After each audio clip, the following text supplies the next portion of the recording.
All. Thank you for resuming. Okay, we're going to talk money the next go round. So, you know, you can check your bank account and your balances now so you know where to deposit. But remember, the best place to deposit your money in New York is clearly with the Libertarian Party of New York. So we'll definitely talk about money soon. Okay, I'm very excited about our next speaker. Karen Straughan has come here from Alberta. So, you know, I came all the way from Manhattan. She came all the way from faraway province in Western Canada to be with us. And Karen is doing something very different than many people in her area.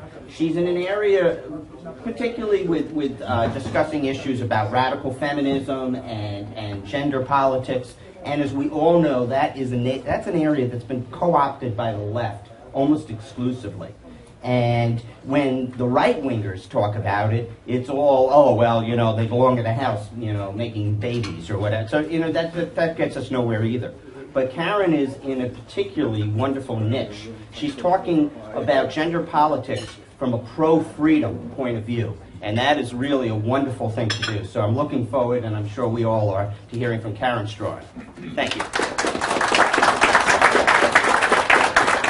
Okay, can you all hear me? All right. Just a few things that I wanted to say. Thanks to Gary for inviting me here, and I'd like to thank all of you here as well for keeping an open mind.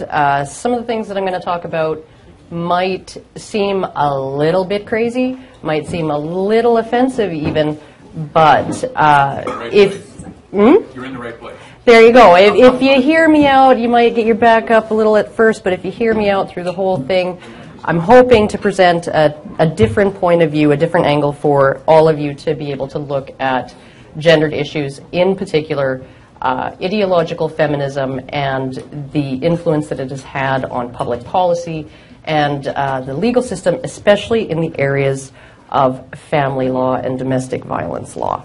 So, and maybe you're all asking yourselves, what does gender have to do with libertarian politics and libertarian philosophies? And, you know, the answer to that is complex, but also really, really simple. Gender influences everything, everything, especially the size, scope, and decisions of government. On the micro scale, gender will affect the way men and women think, how they feel, how they process their interactions with the world, what motivates them, what influences them, what's important to them, and what incentives are going to affect their behavior and how. It affects how we perceive other people depending on whether they're male or female. It impacts on what we feel is appropriate regarding the behaviors, responsibilities, and roles we expect of others and the ones that we expect of ourselves. It affects what roles and vocations on average a given person is going to find themselves suited to or interested in. And on the macro scale, gender affects the way society feels about people, depending on whether they're male or female. What expectations society has of them, what obligations society is prepared to place on them, how and how much society is going to care about them. It influences whose voices society is prepared to trust on what issues, and affects society's willingness to punish or forgive, who society is interested in holding responsible or accountable for wrongs done, who society is prepared to devote resources to help and protect, and who society is prepared to cut loose. So gender is kind of a shortcut that societies and governments use when sorting priorities. Who's deserving of our help, protection, and support, socially, legally, and governmentally, and who's less deserving or maybe not deserving at all. You know, how should that help be implemented? How should it not? How much are we willing to spend? How much institutional power and scope should government have to involve itself in the lives of its citizens? And, you know, in order to demonstrate the effect of gender on how we think and the way we react to things, I'm just going to make a few quotes. These are probably quotes that you have heard from Barack Obama, from Hillary Clinton, and I'm going to switch the genders and see how you feel about that. Men can do anything women can, and do it better and do it with one hand tied behind their backs. When a woman strikes a man, she strikes all of society. Here's one from a poster campaign. I flipped the genders in the situation a little. Women can stop false allegations of abuse and rape. That's from a Men Can Stop Rape poster campaign that's all over campuses in the US and Canada. This is an especially wonderful one from UK Equalities Minister Harriet Harman. It cannot be assumed that women are bound to be an asset to family life, or that the presence of mothers in families is necessarily a means to social cohesion. Now, can you imagine a politician surviving on the podium for even a minute after they said that? But she said exactly that about fathers. Or how about this one? A mall roof caved in yesterday, killing 23 people and injuring more than 100. Tragically, 4 men and 1 child were among the dead. It just seems absurd. It seems absurd. And this one from 1600, right? The year 1600, published in a book by Lucrezia Marinella in Italy. It is an amazing thing to see in our city the husband of a laundress or a fishwife or a housemaid dressed in velvet with chains of gold at the throat, with silver buckles and boots of good value. And then in contrast to see his wife washing the clothes, chapped and bedraggled from the day's labor, poorly dressed. But whosoever considers this carefully will find it reasonable, because it is necessary that the gentleman, even if low-born and humble, be arrayed in such fine form for his natural excellence and dignity, and the woman be less adorned as if a slave or a little ass born to his service. Now, that was written about men by a woman and published in the year 1600. And you would never, ever get away with saying anything like that about women even now. Wait a minute, I'm confused by the gender switching here. This was with the gender switch. With the gender switch. She was talking about men being like a slave or an ass born to her service. Interestingly, because 1600 the men were very finely adorned. They were, but she was talking about the husbands of, the wives of porters or butchers, right? Even they should be finely dressed for their natural dignity and excellence, even if humbly born. So these are statements you'd never really hear or read in mainstream culture, not even in the year 1600, some because they'd be repulsive to us, and others because it would just never occur to us to think or feel in that way. And that's all because of the way we as humans perceive and have always perceived men and women. And while feminism claims to have worked very hard to dismantle all of these individual and society-wide assumptions about men and women, if you scratch the surface of their ideologies and their efforts, what you mostly find is all of those assumptions human societies have always held, dialed up to 11. Not only has feminist activism manipulated and exploited all of these age-old perceptions about gender for political, legal, economic, and social gain, it's only amplified them in the cultural zeitgeist. It's very much a case of say hello to the new boss, even more sexist than the old boss. Now, I've been asked before to sort of describe what it is I do. I do video lectures, I blog, I discuss things, I'm an activist. I am an advocate for the issues of men and boys, especially in the West, but I'm also an anti-feminist. And my task, as I see it, is to try to dig under the surface and uncover the real nature of things and maybe deprogram as many people as I can manage to do. To encourage them to think from a different angle, to entertain thoughts that are forbidden in our politically correct culture, to educate as many as I can about the hidden nature of society, gender, and especially ideological feminism. And among those of us who talk about these kinds of things, we call it taking the red pill. It represents a complete flipping of how you think about things. And why am I hoping to convince libertarians to think from that different angle? There's a strong libertarian streak that runs right down the center of the men's movement. And there's a reason for that. Canadian libertarian philosopher Stefan Molyneux once called feminism socialism in panties. And I'm pretty sure most of the men here would be able to attest that anything, no matter how destructive or unprincipled, is probably going to look more appealing and less sinister if it has a female face and you put it in some panties.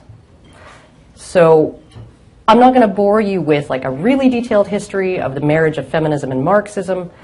For that, I would refer any who are interested after the talk to a lengthy but fascinating lecture series by Soviet expatriate Valdis Analauskas, who describes the courtship between the two ideologies that began in the mid-1800s and has now become the foundation of feminist thought. I'll simply note that Karl Marx, in his Communist Manifesto, emphasized how very important women would be to any communist revolution, and that the best way to secure the support of women would be to convince them of the plural nature of their oppression. As workers, they were oppressed by the elites, and as women, they were oppressed by their husbands, fathers, and even sons. Though radical feminism has never severed its ties with Marxism and communism, as early as the 1920s, feminism had essentially co-opted and repurposed Marxist theory to describe the structure of society relating to the interaction of the sexes. The intellectual backlash against feminism that began within the Marxist community around the turn of the 20th century with E. Belfort Bax and Robert Briffault was quashed through intimidation, censorship, and the use of emotionally charged propaganda.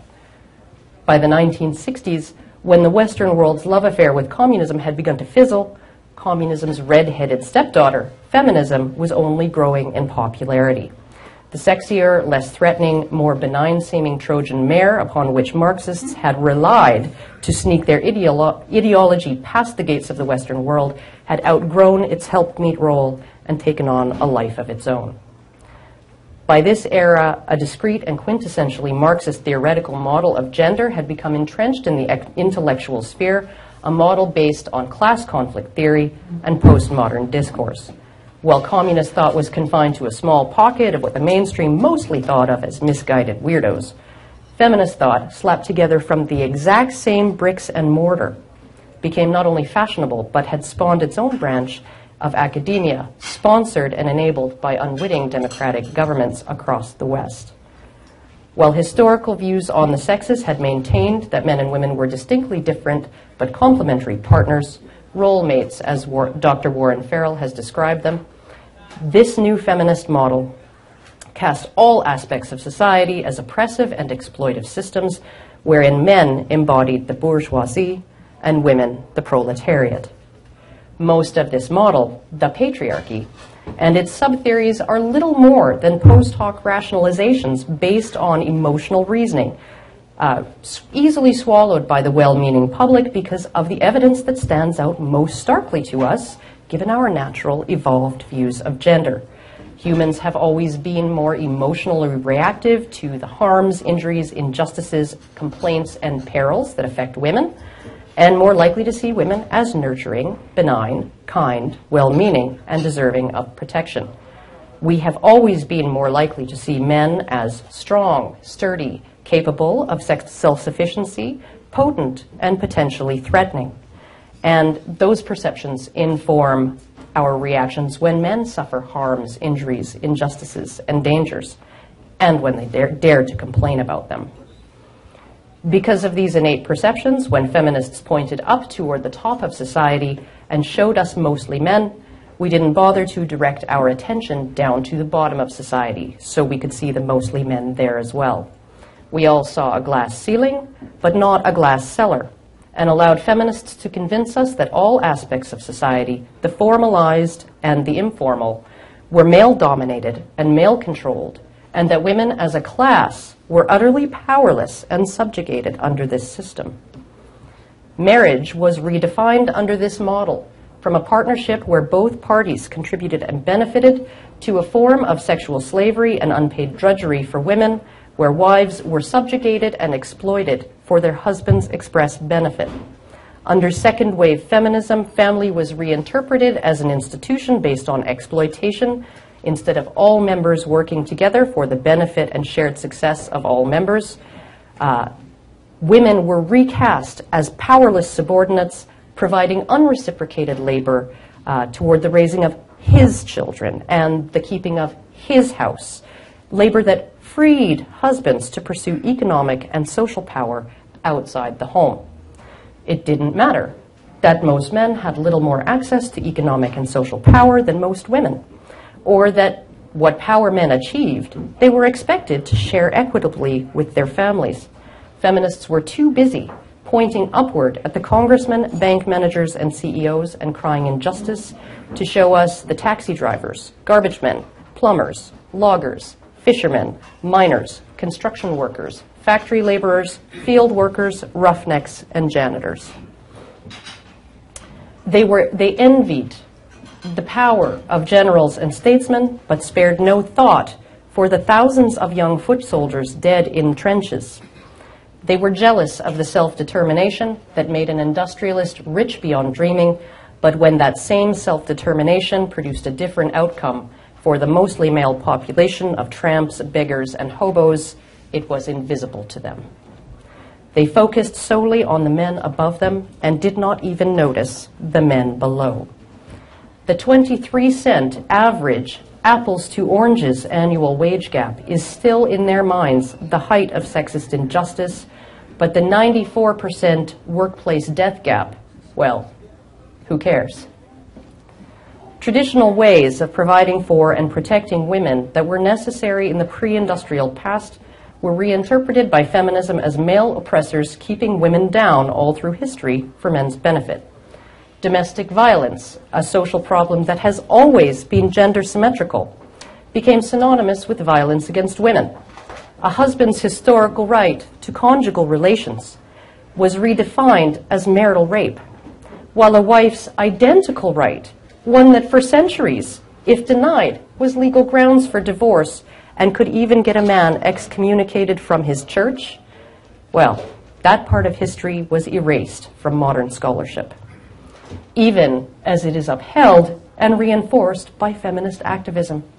In fact, according to current feminist theories on domestic violence, a man withholding sex or affection from his wife, whatever the reason, is committing domestic abuse. And incidentally, a man in France was recently ordered to pay $10,000 in punitive damages to his ex-wife for not giving her enough sex during their marriage. The traditional obligation of a woman to defer to her husband's authority was defined as oppression, but her husband's obligation to die in a trench to protect his country and his family, that was redefined as male privilege.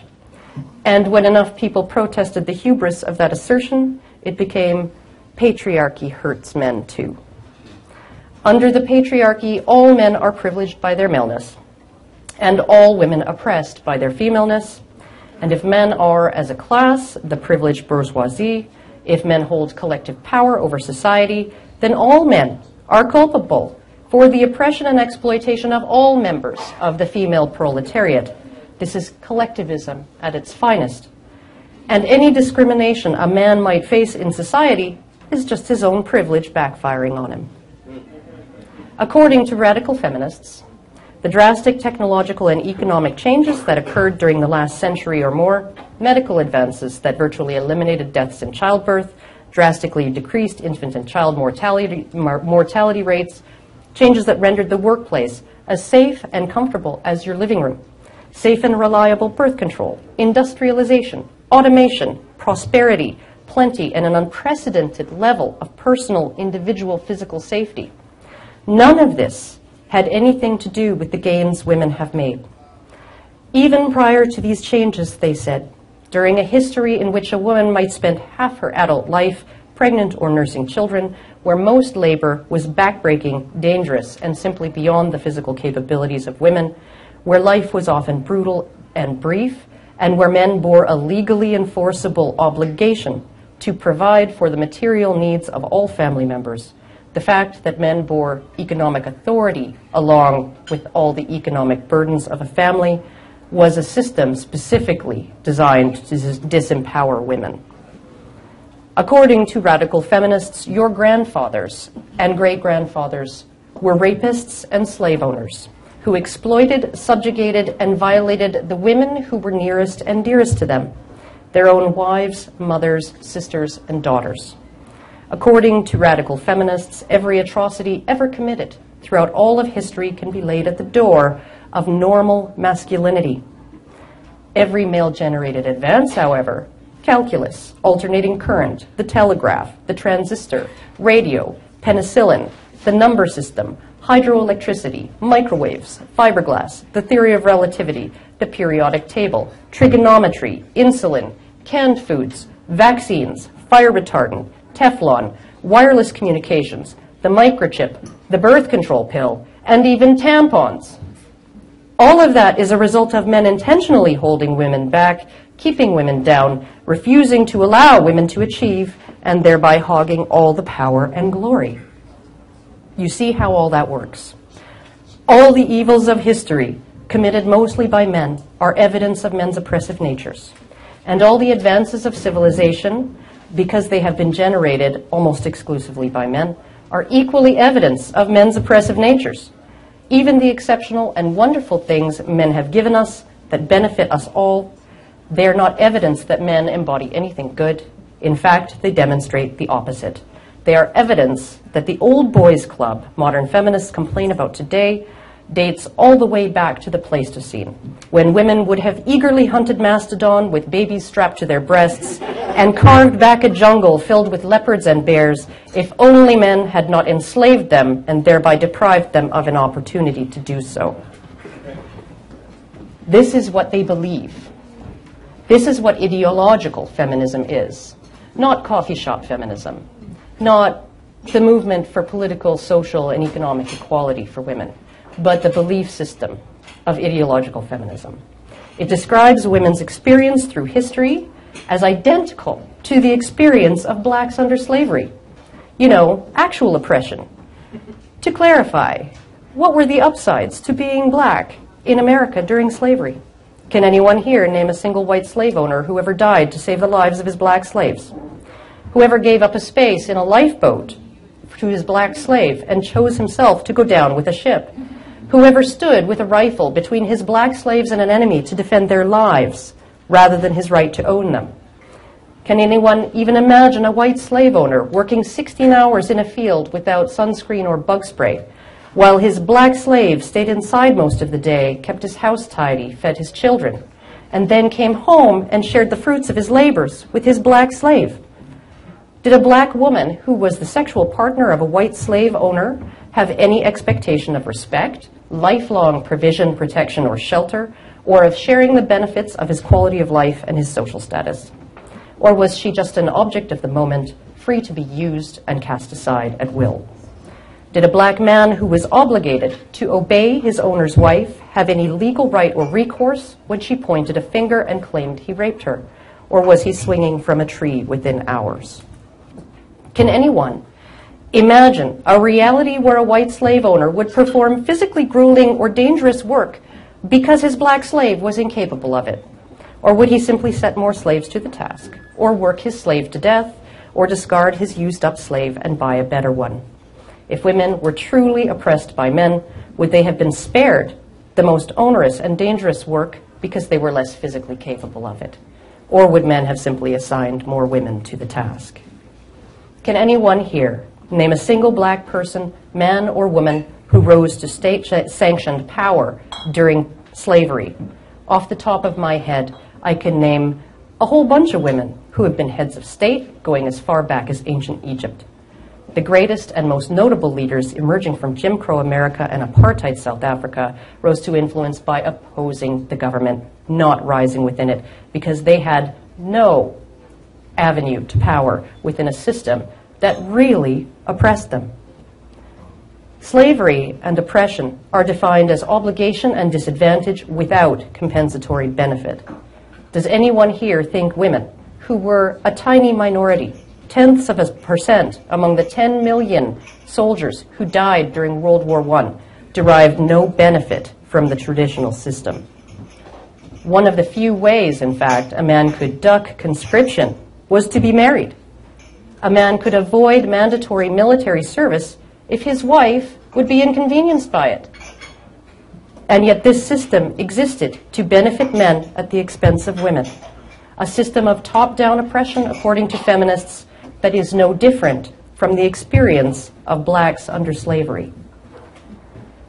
And if you perceive history and gender relations as being remotely similar to the history of slavery in the U.S., it's no shock to hear feminist Robin Morgan, editor of Ms. Magazine, claim, "Man-hating is an honorable and viable political act. The oppressed have a right to class hatred against their oppressors." Yet, as childish and simplistic and absurd as this model was, it wasn't long before it had become firmly entrenched in academia, in the humanities and the arts, in sociology, anthropology, psychology, history, women's studies, and gender studies, the very faculties and programs most associated with education, social work, journalism, the law, and political science, the very branches of society most able to influence public perception and with the greatest impact on people's lives. And because of all those things I was talking about at the beginning of this presentation, public perception was vulnerable to the half-truths presented to it that were disguised as the entire picture. And the really awesome thing about this model is that as long as enough people believe it, even just a little, as long as enough people can be convinced to see men as the bourgeoisie, who have always unjustly benefited from their exploitation of women, and women as the proletariat who have been forced to toil and slave without benefit under the boot heel of those privileged, oppressive men, you can justify anything. If men are believed to have always collectively held power and economic privilege through the enslavement of women, if all of men's authority since the dawn of time was ill-gotten through the unreciprocated exploitation and violation of women, then women are entirely justified in stealing it back, and the state is justified in assisting them. It becomes acceptable, justifiable, and appropriate for women to expropriate men's undeserved and unearned power by any means necessary, including state coercion. And this attitude is not confined to family law, domestic violence law, and sexual assault law, the primary areas where men's interests conflict with women's, and where the state has been quietly at work eroding due process protections and equal treatment under the law, and building bloated and ravenous mechanisms that suck up dollars and power while curtailing civil liberties. It's everywhere. It informs economic policy and employment policy, health spending, criminal law, the whole shebang. According to Dr. Warren Farrell, the government has passed more laws to protect women in the workplace from dirty jokes than it has to protect men from injury and death due to faulty rafters on construction sites. And nearly everyone in society, especially women it seems to feel this is an appropriate allocation of resources. One need only watch The Life of Julia. I don't know if you're familiar with that. Obama's most naked and blatant appeal to women, especially young single women. Julia has no father and no husband. She needs neither. The state will take care of her needs from birth to death and will support her when she decides to have a child of her own, a child that in Obama's narrative is also fatherless. The man in Julia's life, the one who will perform the roles, provision, protection, and support, historically performed by husbands, brothers, and fathers, is more powerful than any man she'll ever meet, more able to provide for her, and one she need make no compromises with. Julia will never have to pick up this man's dirty socks, or put up with him snoring, or farting in bed, or consider his needs, or provide him respect, love, or affection. He is the ultimate provider and the ultimate protector, and he will ask nothing of her in return but her vote. And he'll give her all those benefits through a system that coerces net taxpayers and net tax generators, of whom a disproportionate number are still men, to surrender their productivity while offering them neither mutual benefit nor voluntary association. This feels right and just to feminists because the state is merely assisting Julia in stealing back what has always been wrongfully taken from women as a class by men as a class. This feels like a great deal to Julia, since all she's done is replace a man with whom she would have been required to bargain freely, with a state that provides her all the same benefits without the messy business of having to trade anything valuable for them. If women today in the West can be said to be married to the state, in a very real sense, men are married to it as well, and the obligations expected of them are the same as they always have been. In this marriage, men pay at least 75% of the tax revenue into the system and reap a disproportionately tiny percentage of its protections and benefits. In this marriage, the state enforces the obligations of husbandhood after divorce and the obligations of fatherhood even when men did not consent to become fathers and even when they are allowed no meaningful role in the lives of their children. In this marriage, the resources men put in are diverted toward additional protection of women through the erosion of men's legal protections and civil rights.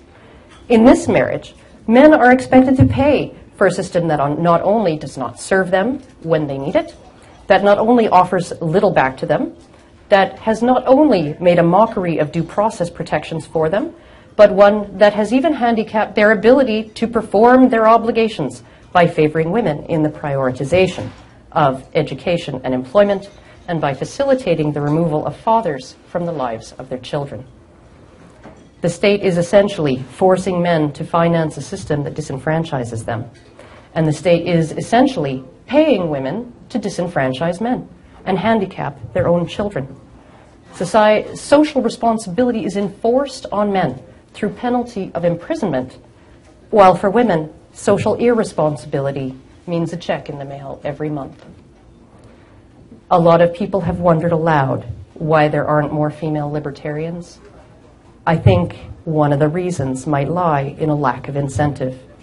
Big government costs the vast majority of men their wealth, their civil rights, their autonomy, sometimes even their freedom. But for most women, big government represents an insurance policy and a perpetual subsidy of their personal choices, good or bad. Men pay, women benefit. If women sprinted down the aisle to offer their hands in marriage to the state, for men it was a shotgun wedding, coercive by its very nature. And the influence of radical ideological feminism on government and legal policy has ensured that this marriage will be as abusive as they come. When Gary told me about his experiences with family court and its affiliated agencies, I told him, if you weren't a libertarian before all this, I can certainly see why you're one now. What used to be a voluntarily accepted obligation on the part of men is now extracted from them at the point of a gun. And often, there is no way for them, no matter how well they comply, to avoid getting shot. One example of what men's tax dollars disproportionately support and which lies in direct opposition to the interests and rights of ordinary men. The institutionalization of the Duluth model of domestic violence. This model is the feminist conceptual framework of family violence, and it's one that has been discredited by hundreds of credible studies across cultures, from the most modern Western democracies to countries like Jordan and Namibia. According to Duluth, family violence is overwhelmingly male perpetrated and is motivated by men's and women's relative positions in society, by male social and political dominance and the expectation of female subordination. A man who batters his wife is not just asserting his dominance over her, he is expressing normalized masculinity. Abuse and coercive control of women, according to this model, is not a pathology, but a natural function of male identity within a patriarchal culture. Simply put, it's just what men do. Every piece of legislation, every government policy, and every publicly funded treatment program in the U.S. regarding family violence, and the vast majority of them worldwide, employs this conceptual model. And that would be fine if it wasn't a load of hooey. As hundreds of studies demonstrate, in at least half of cases, partner violence is reciprocal. It involves men and women hitting each other, and what motivates both men and women is pretty much the same. Anger, poor conflict resolution skills, jealousy, a desire to discipline a partner, drug and alcohol problems, external stresses such as poverty. Women are as likely as men to report abusing their partners for all of these reasons, and more likely to engage in coercive control of their male partner. More than that, they are more likely to be the one to initiate physical violence. And in cases of severe unilateral abuse against a non-violent partner, women are the perpetrators up to 70% of the time. For every 8 women seriously injured by domestic violence, at least 5 men are also seriously injured. And perhaps most damningly, considering feminism's unwillingness to address or even admit to women's perpetration of violence, the #1 predictor of serious domestic violence injury in women is their own initiation of violence. It is when men are hitting them back that women are most likely to be hurt. What all this means is that patriarchal terrorism, the Duluth model of intimate partner violence, is the most rare form of all. And yet the patriarchal terrorism paradigm informs all of our government-funded mechanisms for intervention and treatment. But it doesn't end there. At least 35% of spousal murders are men murdered by their female partners.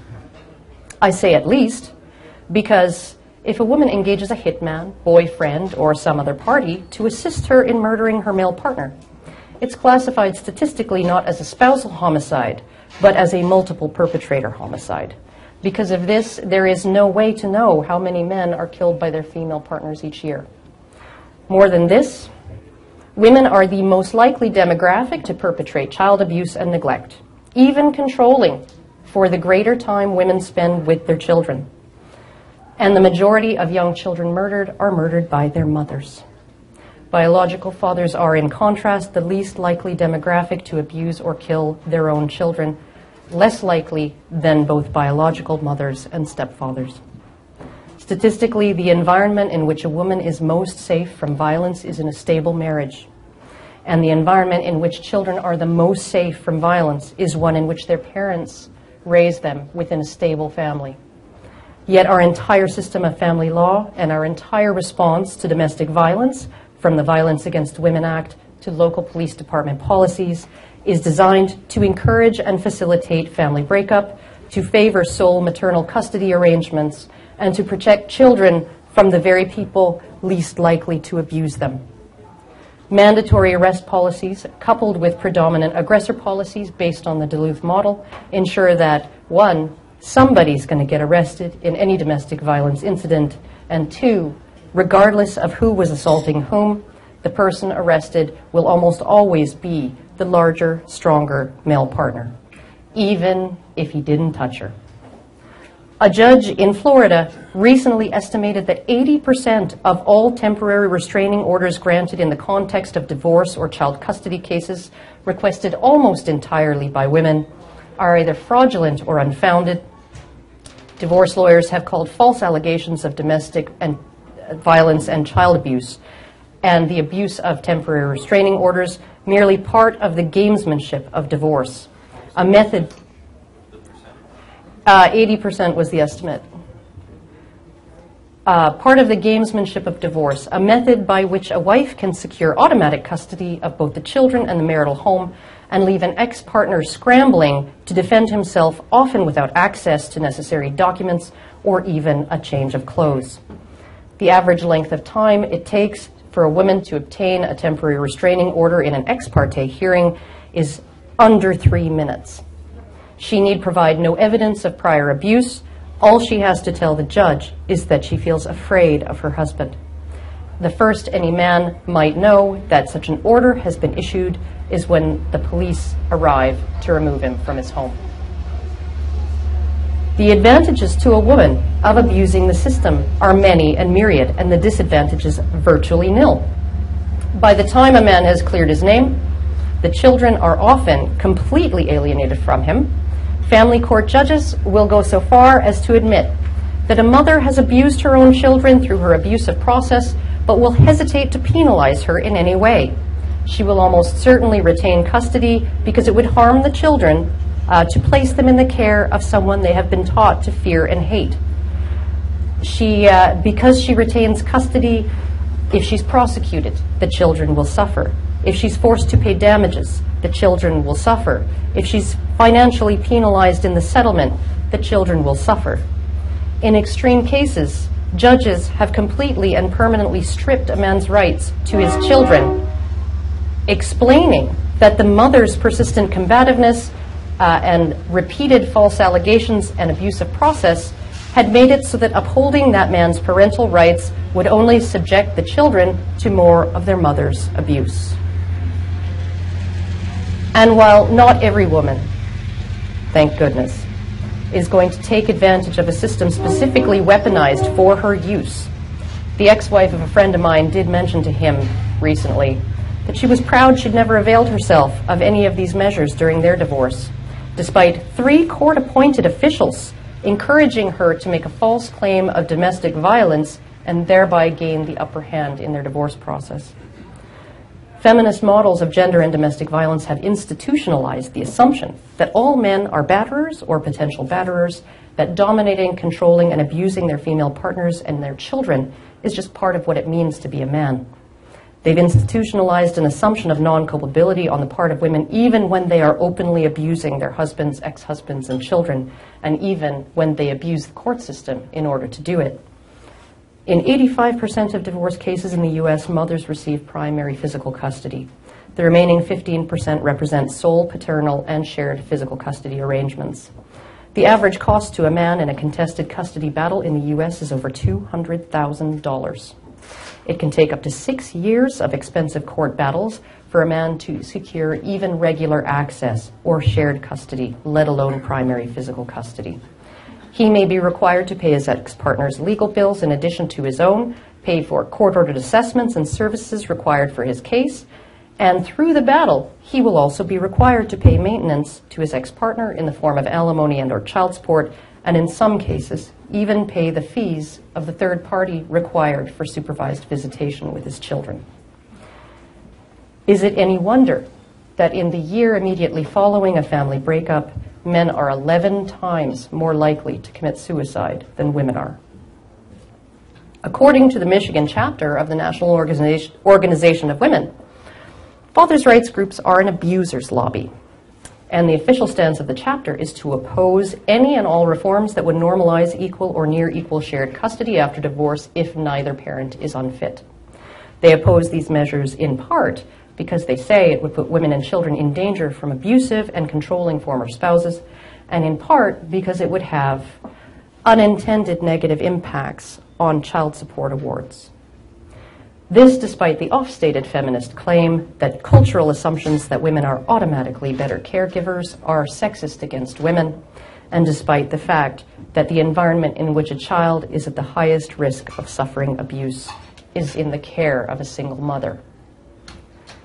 This is the influence of politicized ideological feminism in the areas of domestic violence and family law. And while society has always placed a greater priority on protecting women than men from violence and abuse, feminists have managed to rewrite a lot of history and completely flip public perceptions of human interaction in order to justify ever more intrusive government mechanisms that protect women from even their own criminal behavior, and curtail the rights and civil liberties of the men who find themselves at the mercy of the system after having done nothing wrong. Over the last 40 years, a growing number of researchers have challenged feminism's theory of gender conflict and the conceptual framework of Duluth. These researchers have been subjected to blacklisting, career sabotage, intimidation, professional shunning, and even death threats. Family violence researcher Suzanne Steinmetz had a bomb threat called into her daughter's wedding. Erin Pitsey, the woman who established the first battered women's shelter in the world, lived for years under police protection due to threats to herself, her children, and her grandchildren from radical feminists, and finally fled the UK after her family dog was killed. all for daring to say that women are as violent as men within their relationships and that partner abuse is not a natural function of masculine identity, but a gender-neutral social problem caused primarily by witnessing or experiencing abuse during childhood. To prove women are not violent, feminists have engaged in campaigns of violence and threats. And to prove society is male-dominated, feminists have engaged in a pattern of malfeasance, silencing other voices, allowing themselves to remain the dominant authority on all gendered issues. And they evidently see no irony in any of that. The fiscal, social, and human costs of these policies are staggering. We treat every domestic violence accusation, indeed even the hint that a woman is afraid of her partner, with a better safe than sorry attitude that engages multiple bureaucracies. Taxpayers and beleaguered men pay thousands upon thousands of dollars for investigations, assessments, psychiatric evaluations, lawyers, expensive legal proceedings, incarcerations, and prosecutions, a growing number of which end with the discovery that a woman was lying for revenge or personal gain. Children are mercilessly fragged by combative mothers, deprived often permanently of what may be their only stable parent. And fathers are ground into the dust.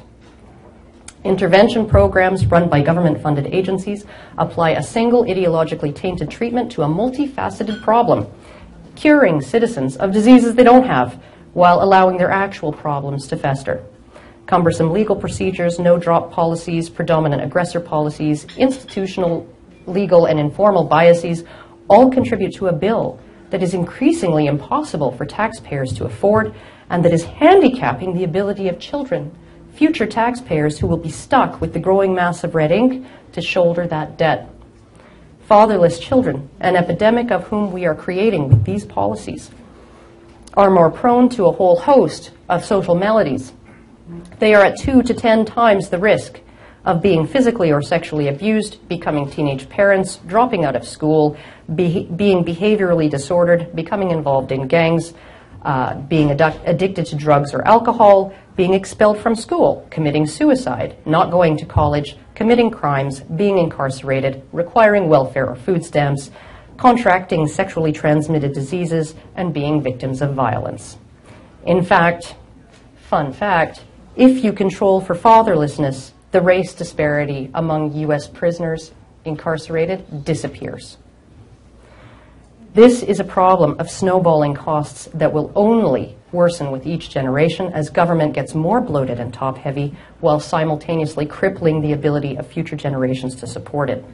It is a system where we examine the reading scores of 8-year-old boys, not to determine how to help boys stop flunking out of school, but to determine how many new prisons we need to build. It is a system wherein a man who is laid off temporarily and unable to pay his child support is systematically stripped of his driver's license, his professional licenses, and then thrown in debtor's prison, saddled with a criminal record, rendering him permanently unable to pay it, and where we will metaphorically chop a man's arms off and then tell him he'd better still shovel for all he's worth or he'll be sorry. And behind all of this, you will find radical feminist lobbyists pushing for further reforms for women to undo millennia of oppression of women that never existed in the way they believe it did, and regardless of the collateral damages to other members of society. They do this in the name of liberating women from the oppression of their historical dependence on men by constructing enormous government bureaucracies, ever growing in power and scope, funded disproportionately by men, and upon which women in general have become just as dependent as they ever were on any man. All for the purpose of ending oppression. Because, as we all know, no government anywhere has ever oppressed anyone. That's it for me.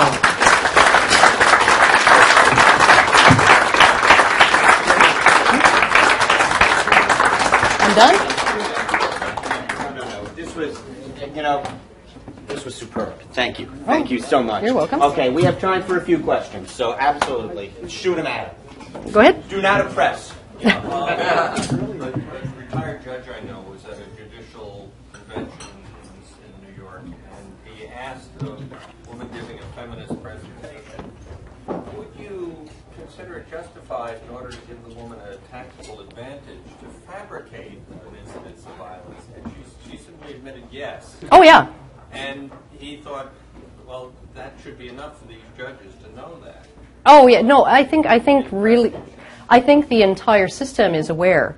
It's aware. It's one of those things that's sort of just understood and nobody really talks about.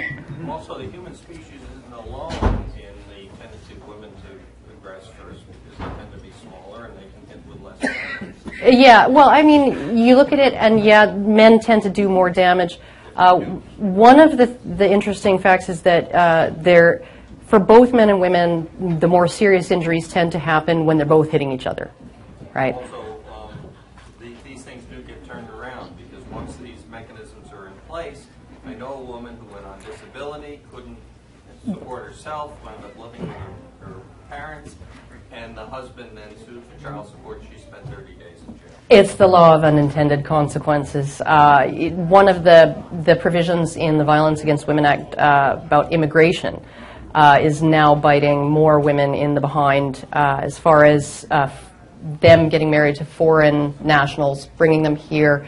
And what that act actually does is if you make an accusation, you don't have to prove it, you just have to make an accusation, a formal accusation of domestic violence as a foreign national who's a spouse of an American citizen. Not only are you entitled to all kinds of financial assistance and all of that, but you get fast-tracked for citizenship. You get permanent residence status, and you're fast-tracked for citizenship. And yeah, who would have thought that this might incentivize people to do horrible things like that? You know, and more women. I think about 1 in 7 now of the victims of that particular form of immigration fraud are women. And they're pretty much, I think it'll have to be 2 out of 7 before anybody cares. So, go ahead. I have 2 points to make. First, when that woman in India who was brutally raped and killed, you know, there was like lots of comments on it. And I made the point that women there should be armed.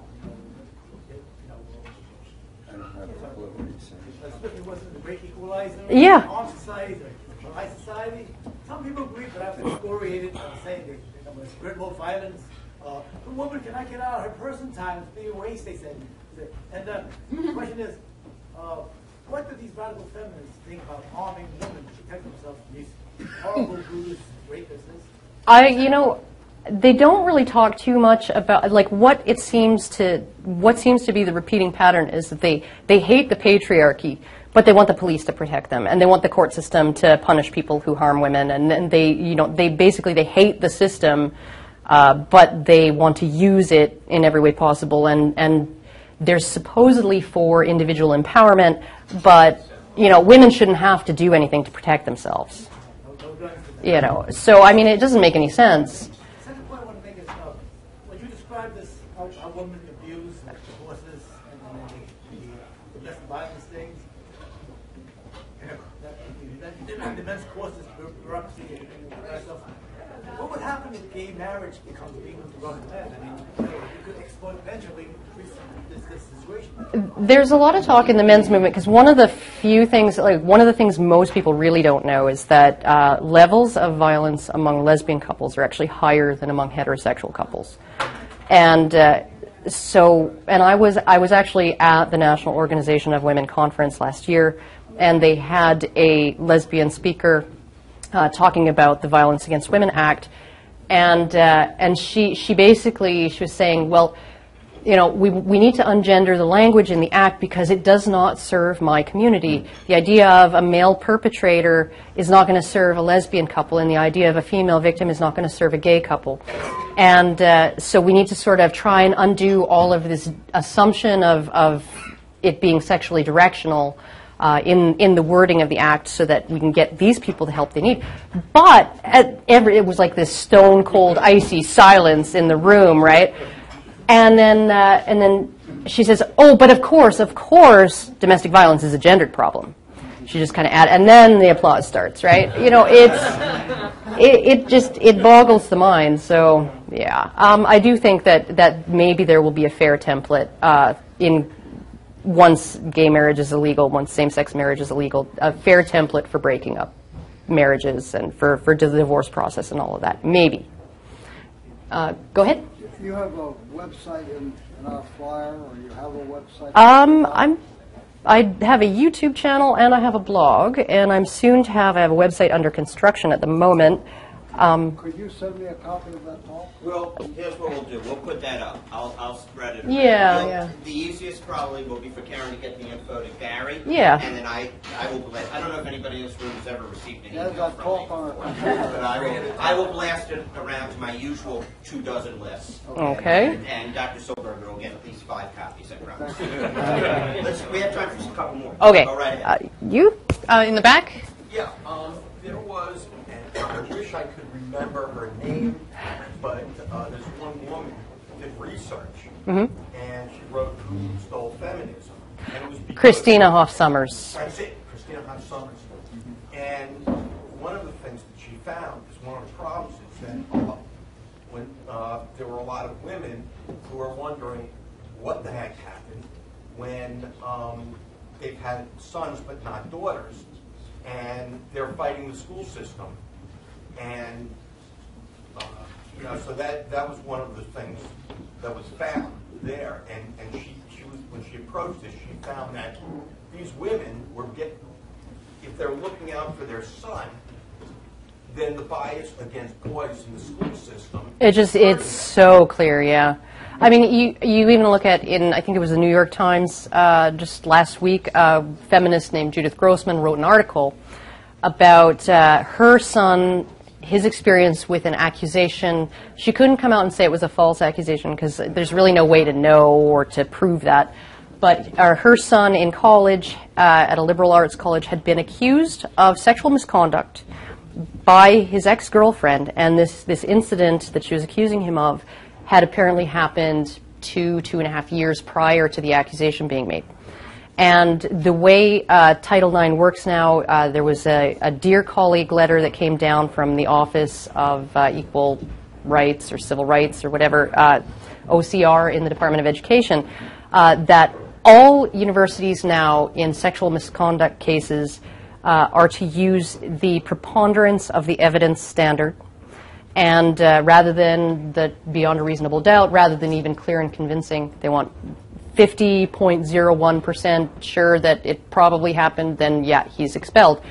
And on top of that, there's no right for an accused to ask questions of his accuser. Sometimes there's not even a right for him to know that person's name, who it was. This was, well, it was by it came down from the Office of Civil Rights. It is in effect, because basically what the deal was is if you don't institute these procedures, you don't get any more federal funding. And I think there's 2 universities in the country that don't receive federal funding. So everybody's got to do it. And this feminist, she's saying, how could this have happened? You know, she opens her article with, I've been a feminist for 30 years and I was marching at the barricades, and I've been an activist it's been 40 years of reforms to legal processes in sexual assault cases in the criminal courts all over the place, all kinds of new rules of inadmissibility or admissibility depending on the jurisdiction, as far as make sexual assault cases completely different from any other criminal case. And she's wondering, oh, how could this have happened to my boy? And I'm thinking, well, because you were part of bringing it about. So. I'd just like to point out the irony that one of the people who the change in evidentiary rules affected was a guy named Bill Clinton, who suddenly his entire sexual history became relevant because he signed the law. Yeah, but you may not even be able to ask his accuser if, oh, well, okay, so did you speak to him before you can't even ask her any questions. But he signed the law that they used against him. Oh, one of the most absurd things is that as far as inadmissibility of an accuser's sexual history, if she has a history of making false accusations, that's not admissible as part of her sexual history. Go ahead. Oh, sorry. Go ahead. I just wanted to mention that, your subject of discussion today, I was particularly not interested in when you started, but you really got my attention by the end. And you're a real inspiration, because what you have done is you have opened my eyes to something I just paid no attention to. I didn't care about. Even Gary said said to me that when people would talk about these problems that they were having before he started having his problems with the breakup, the divorce, the family court, and custody, he said they would start talking about, and my eyes would just glaze over. And your head just turns into a newborn baby. You're just like, oh, I want to pay attention, but but you have to, I think a lot of men have to experience it. And even sometimes they will go through it, and then they will still swear up and down that the system's fair and that it's really not, and that they're not a victim of anything. And it's more than that, because, there must be similar things happening in all sorts of aspects of people's lives. Oh, yes. Not just the one you're talking about. Yeah. Lots of ways for people to question their assumptions of the past, that we don't do. And I applaud you for rekindling an interest in this. Oh, well, thank you. Go ahead. I'm not sure how to say this other than that I'm really a little offended by parts of what you said. I think statistics can be manipulated in many different ways. But I work directly with a lot of people in the Veterans Administration. We have a high incidence right now of people coming back from fighting overseas. The violence against themselves is a great tragedy. The violence against their families is a great tragedy. Yes. And I don't know if you've considered any of that in the statistics you were talking about today. But if you're looking at the incidence of domestic violence, you should be considering that as well. It's phenomenal. And I'm not talking about a gender bias here. I'm saying that you should be looking at that as part of your overall statistic and what you're considering. My sister is actually in the military. She does. She administers. She's an administrator of medical services in the Canadian military, and she said that when they actually do surveys of their personnel, as far as domestic violence incidents and stuff, any kind of violence that anybody perpetrates is going to be more likely to happen if they have PTSD, if they've been just psychologically damaged by having to go to war. If there are no services available for them to help them, get on an even keel again and help them recover. This is one of the things that I find just absolutely heartbreaking is how we, the statement, I love my country, but my country doesn't love me, and that soldiers will discover this when they come back from being deployed, that there's just very, very little available to them to help them. I don't think that there's any man who wants to hurt his partner or his children. I don't think that there are any women who really want to hurt